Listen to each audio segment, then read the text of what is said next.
Assalamualaikum warahmatullahi wabarakatuh. Saya Hamdani STMKN. Kali ini saya akan membuat suatu video praktik mengajar untuk memenuhi tugas PKDP tahun 2025. Mari kita saksikan bersama. Tema hari ini yaitu pembentukan perundang-undangan. Saya terlebih dahulu untuk mengulas pada kalian anak bapak bahwasanya bagaimana memaknai arti undang-undang itu. Di sini saya akan menanya satu persatu dari Pak Nasir, apa itu undang-undang? Saya Pak, Ya. perundang-undangan adalah sesuatu ketetapan yang ditentukan oleh agama juga negara Pak. Ada nggak yang menanggapi dari jawaban Pak Nasir? Saya Pak, Ya silakan ini ya. peraturan perundang-undangan itu adalah aturan tertulis yang dibuat oleh pejabat yang berwenang Pak. Terima kasih ya atas jawabannya. Dalam hal ini hampir mendekati, yaitu undang-undang itu terbagi dua, baik itu yang tertulis dan tidak tertulis.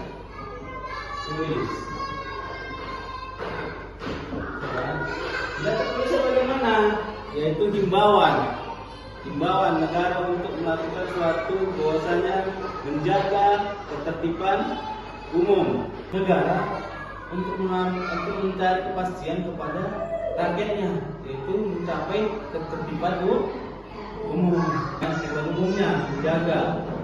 Selanjutnya ya, dalam hal ini penerbitan terhadap suatu resmi terhadap perundang-undangan dilakukan oleh yaitu anggota Dewan DPR RI, ya kan? Itu undang-undangnya yaitu berdasarkan peraturan perundang-undangan. Ada lagi peraturan yang lebih rendah lagi, yaitu terhadap undang-undang dari peraturan daerah. Siapa yang membuatnya? Yaitu DPRD kabupaten. Dari kabupaten baru ada lagi lebih rendahnya, yaitu peraturan Desa. Siapa yang buat? Kepala desa. Kepala desanya ya. Ada pun dalam hal ini undang-undang yang kita sebutkan yaitu kita kenal dengan bahasa trias politika ya. Di mana trias politika ini yaitu apa? Eksekutif, Legislatif, yudikatif ya kan. Legislatif siapa? legislatif DPR, DPR. Yudikatif siapa? Mahkamah Konstitusi, ya kan? Baru Eksekutif Presiden Pak. eksekutifnya MPR, Majelis Permusyawaratan Rakyat. Oke. Dari beberapa saya jelaskan dari tentang undang-undang, maka saya ada inisiatif untuk membagi kelompok, yaitu dua kelompok, di mana dua kelompok itu terdiri dari ada berapa orang kita ini? 2, 4, 5, 6, 7 ya. 3 dan 4, ya kan? Dalam hal ini pengelompokannya yaitu kelompok 1 nanti menyebutkan peraturan apa saja yang disahkan oleh presiden. Kelompok 2, peraturan apa saja yang dikeluarkan oleh tingkat provinsi sampai ke kabupaten. Oke ya, saya pertegas lagi ya, mana tahu kalian lupa. Yang siapkan mentas ya. Oke. Untuk tugas kelompok A yaitu membuat suatu peraturan perundang-undangan yang disahkan oleh presiden, yaitu tingkat pusat, ya kan? Kalau pihak dari kelompok B yaitu peraturan apa saja yang dikeluarkan dari tingkat provinsi sampai kabupaten. Oke? Mulai 1 menit ya. Ada yang sudah siap? Siapa? Oke, saya mau setiap perwakilan kelompok untuk maju ke depan, satu orang maju ke depan dari untuk atau Pak Nasir. Oke, di sini sudah ada kelompok A dan kelompok B, kan? Dalam sistemnya ini, kelompok A nanti akan membacakan hasil tulisannya, berdiskusi dengan kelompok A dan anggota-anggotanya, begitu juga B sudah berdiskusi. Di sini saya akan membuat sistem, kelompok A akan membacakan hasil tulisannya, beserta nanti kelompok B boleh menanggapi dari kelompok A apa kekurangannya. Begitu juga dengan sebaliknya. Paham ya? Paham. Oke, kita mulai dari kelompok A. Silakan. Assalamualaikum warahmatullahi wabarakatuh. Kami dari kelompok A akan menjawab pertanyaan dari yang diberikan oleh dosen kami Bapak Hamdani, yaitu terkait apa-apa saja yang ditetapkan oleh Presiden. Yang pertama Perpres, yang berarti peraturan Presiden. Kemudian PP, peraturan pemerintah. Kemudian Perpu, Perpu adalah peraturan pemerintah pengganti undang-undang. Itulah yang ditetapkan oleh Presiden. Lebih dan kurang mohon tanggapannya dari kelompok 2. Oke, baik, terima kasih Pak Hamdani. Di sini saya mewakili dari kelompok B untuk mempresentasikan hasil diskusi kami. Peraturan apa saja yang dibuat oleh 3 provinsi ke kabupaten. Nah, yang pertama itu rencana tata ruang wilayah atau RT/RW. Yang kedua, peraturan tentang lingkungan hidup. Yang ketiga, ada peraturan tentang pajak dan retribusi daerah. Yang keempat, petunjuk teknis atau juknis pelaksanaan perda. Dan yang kelima, surat edaran gubernur. Terima kasih. Terima kasih untuk kelompok A dan kelompok B, sangat bagus untuk hasil jawabannya. Nanti saya tanggapi untuk meluruskannya lagi. Oke, silahkan kembali ke kelompok A dan kelompok B ke tempat masing-masing. Terima kasih Pak. Terima kasih Pak. Oke ya, tadi kita barusan saja mendengar dari jawaban kelompok A dan kelompok B, di mana nanti para mahasiswa untuk saling menanggapi satu sama lain dari apa yang kekurangan dari setiap masing kelompok A dan kelompok B. Ya kan, saya saling mengkoreksi nih. Maka dari itu kita mulai dari kelompok B untuk mengkoreksi terhadap jawaban dari kelompok A. Baik, kami dari kelompok B ingin menanggapi bahwasannya dari jawaban kelompok A tadi itu sudah benar, Pak. Oke, kita baru mendengar dari tanggapan dari kelompok B. Sekarang giliran dari kelompok A untuk menanggapi kelompok dari kelompok B. Silakan kelompok A. Kami dari kelompok A menanggapi dari jawaban kelompok B itu sudah benar, tetapi ada juga sedikit yang perlu dijelaskan oleh Bapak dosen. Saya akan menanggapi terhadap dari jawaban dari kelompok B, di mana dalam hal ini jawaban dari kelompok B itu tidak spesifik dengan adanya peraturan yang saya minta. Adapun dalam hal ini yang saya minta itu dari tingkat provinsi dan kabupaten, yaitu yang pertama dari provinsi, yaitu kita kenal Pergub, peraturan gubernur, ya kan?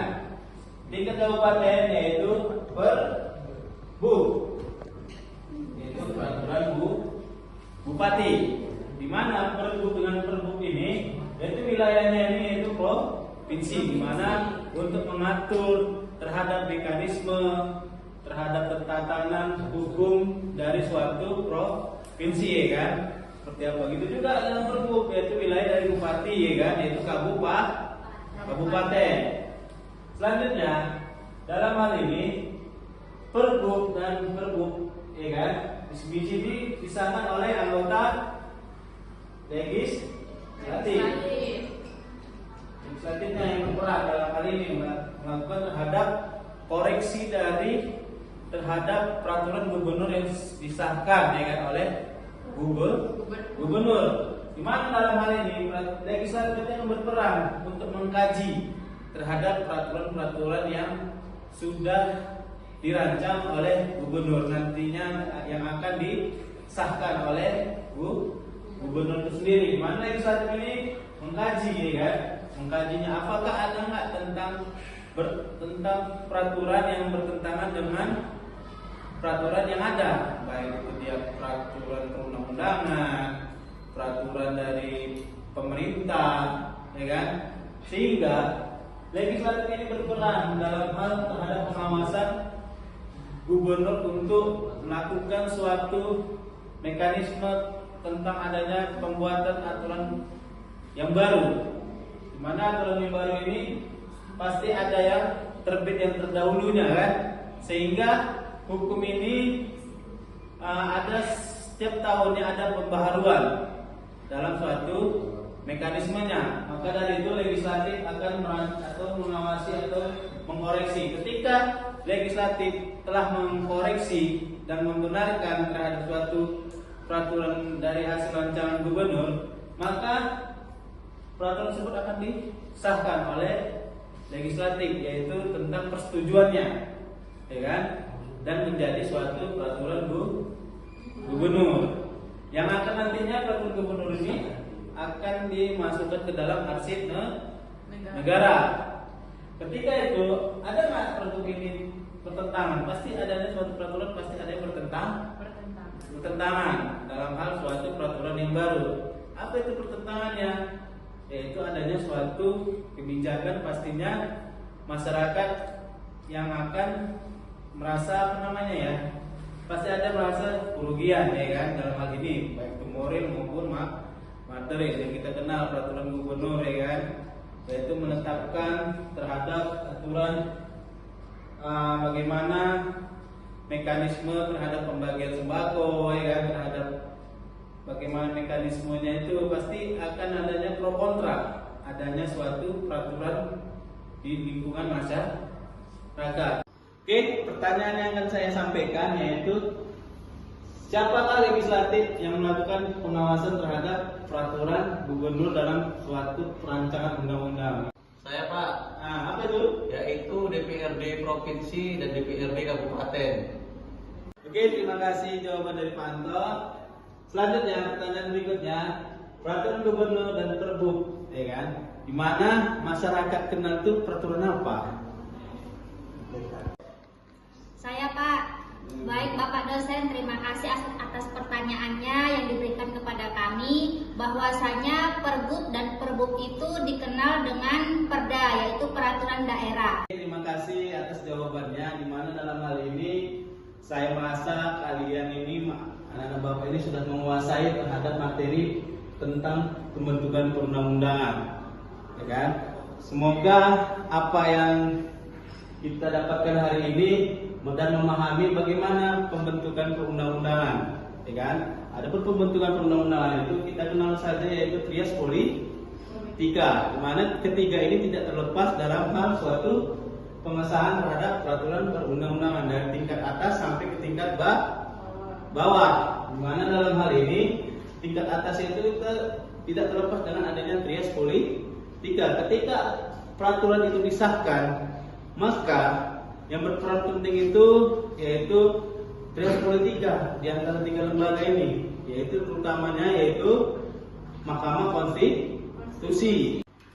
Dari Mahkamah Konstitusi ini, maka masyarakat boleh untuk melakukan pengkajian terhadap undang-undang, yaitu kita kenal yaitu dengan JR, ya, yaitu Judicial Review. Di mana Judicial Review ini berperan penting dalam hal pasal mana yang bertentangan dengan undang-undang yang lain. Maka ketika nanti ini peraturan perundang-undangan ini, ketika satu lembaga mengesahkan ataupun menolak terhadap peraturan perundang-undangan, maka undang-undang tersebut akan ditangguhkan atau dibatalkan atau diganti dengan isi undang-undang yang tepat dan sasaran kepada masyarakatnya, yaitu dengan untuk bertujuan keadilan, kepastian, dan kemanfaatan. Dari penjelasan Bapak tadi tentang peraturan gubernur, ada nggak kalian yang ingin mau ditanyakan pada Bapak? Jelas, Pak. Jelas ya? Jelas, Pak. Saya memberikan tugas kepada kalian, di mana dalam hal ini mencari suatu peraturan perundang-undangan yang diajukan oleh masyarakat melalui Judicial Review. Selanjutnya tugas ini akan dikumpul minggu depan dengan menuliskan tulis tangan, ya, jangan ketik, ya, tulis tangan peraturan perundang-undangan supaya hafal, ya kan, peraturan-peraturan mana yang masyarakat yang melakukan suatu JR ke Mahkamah Konstitusi. Di sini tugasnya, adakah yang kurang pahami? Paham.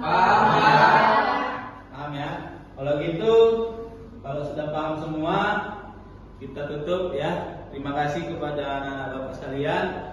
Sampai berjumpa di minggu depan. Saya akhiri. Wabillahi taufiq wal hidayah. Assalamualaikum warahmatullahi wabarakatuh. Waalaikumsalam. Terima kasih sudah menyaksikan video saya. Semoga bermanfaat untuk kita semua. Sampai jumpa. Assalamualaikum warahmatullahi wabarakatuh.